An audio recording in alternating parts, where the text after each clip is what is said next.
Over the weekend, we saw Erling Haaland and Manchester City go a whole game without scoring for just the second time this season. And honestly, were you surprised that it was against Van Dijk's Liverpool that happened? Joe Gomez and Virgil van Dijk are not the usual centre-back pairing we see in Liverpool's defence, but they did a pretty fantastic job in neutralising the man who has made the Premier League look so easy since he joined. How did they do it? First of all, immense teamwork. Gomez and Van Dijk looked like they were on the same wavelength throughout that game, and they really needed each other. They also needed the height that they both have. Gomez and Van Dijk are both 6-foot-plus defenders, so they were able to favourably compete with Haaland in the air. The Man City striker had just one clear-cut opportunity from a header. Just one throughout the game. And even then, the defenders were able to force him wide. Too wide that his shot didn't really threaten the goalkeeper, who was able to make an easy save. So, yeah, stopping Erling Haaland is one hell of a task, but having height on your side surely gives you some advantage. If you look back at the Man United game, you'd see why height is very important. Haaland scored his first goal against United just after Varane was taken off the pitch to get some medical attention. In the few moments the only tall Man United centre-back was away, Haaland was able to tower above United's defence and head the ball goalward to begin his hat-trick. It is probably also no coincidence that the only other football club which has managed to stop Haaland from netting this season had a 6'3" centre-back marshalling the defence that day. Surprisingly, though, that team is Bournemouth. That day, Haaland won no aerial duel and managed only one shot on target. The goal machine had to turn provider, assisting the first goal of the game. In general, you have to say the Bournemouth game was a pretty difficult one for him. He was taken off in the 74th minute. But neutralising Haaland in that game was not a one-man job. It hardly ever is. Also, it wasn't just down to aerial prowess. Bournemouth employed a 3-back system which was different from the 4-man backline they applied in their game against Liverpool. The newly promoted side are actually not new to the 3-back system, but they probably went with that day because they thought it would be effective against Erling Haaland. And they were right, except that they were a little too focused on stopping Haaland that they left themselves open to attack from other City players. Every time Haaland was in the box, there were 2 or 3 players around him. They were so tight to him that he had to come out of the box to impact the game with his assist. And even then, he had 3 players around him. It's just that he had the strength to hold him off and lay the pass for Gundogan. Now, you know who else has done a pretty good job stopping Haaland this season? The Serbian national team. Against the Serbians, Haaland had just 2 chances, one in the opening 30 seconds of the game when the defense had not yet gotten into shape, and one just before full time. In both chances, he was forced to shoot from out wide because there wasn't much space down the middle. And why wasn't there much space? Because the Serbians played with 3 centre-backs. And it worked perfectly against the Norwegians because they played a 4-1-4-1 formation which completely isolated Haaland up top. Yes, he's a beast, he's an absolute machine, but even he needs help. Pep realised this, albeit a little too late, in the game against Liverpool.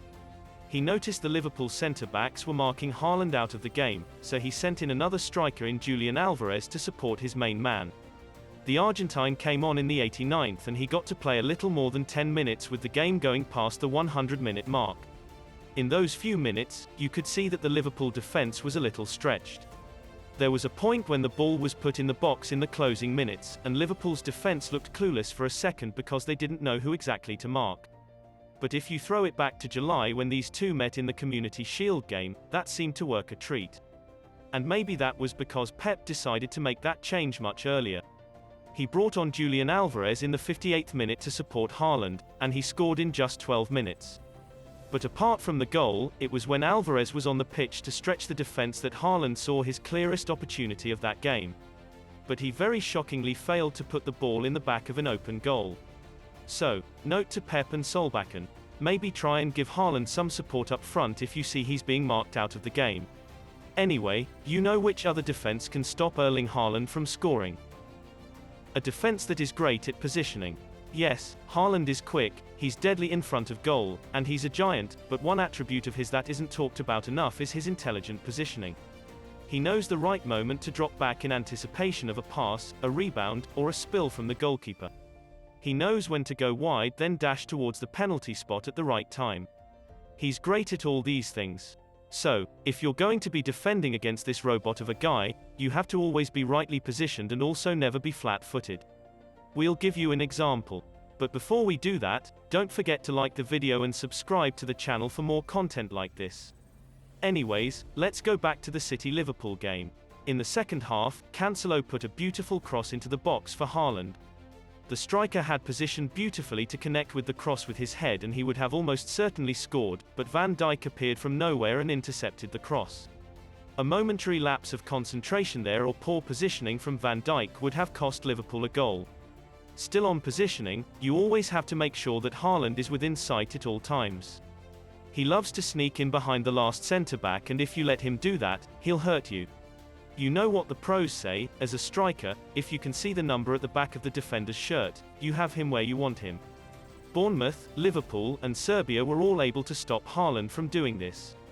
Now, contrast those defensive performances with some of the goals Haaland has scored this season and you'll see exactly what we're talking about here.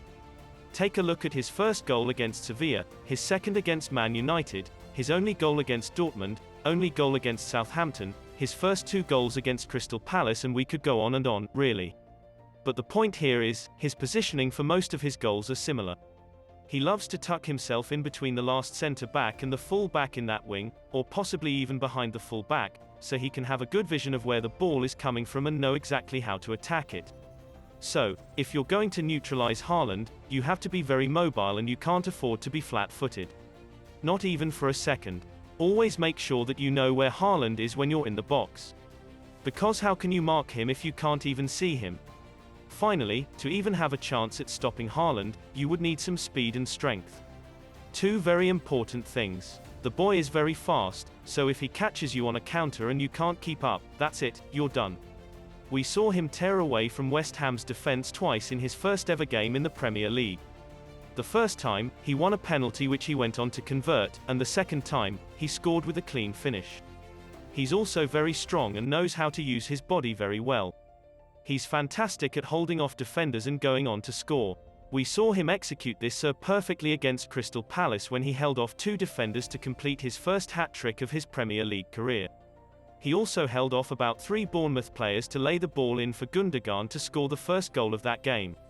So, if you ask us which defender has the best chance at stopping Erling Haaland from scoring, we'd simply tell you the one who is fast, tall, strong, calm, organized, not prone to mistakes, and is really good at positioning. Yes, we realize it looks like we just described Virgil van Dijk. Well, that won't be such a wrong answer to the question because he is the only defender that Erling Haaland has met more than once since his move to England and has failed to score against each time. But what do you think? Let us know your thoughts in the comments and don't forget to leave a like on the video and subscribe to the channel for more content like this. Thanks for watching, and that's all from Hattrick for now.